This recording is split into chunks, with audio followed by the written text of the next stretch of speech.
خدایا ما به محرومیت های روز و شب ما رمضونت صبر کردیم، اما به خودت قسم به محروم شدن از عاشورا صبر نداری.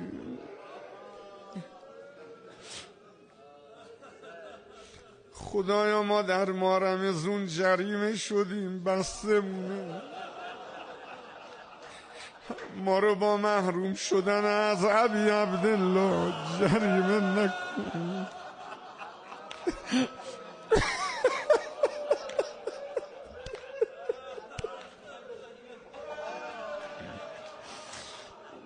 خدایا گریه بر ابی عبدالله رو تا لحظه آخر عمر از ما نگیر، مرگ ما رو در جلسات حسینت قرار بده.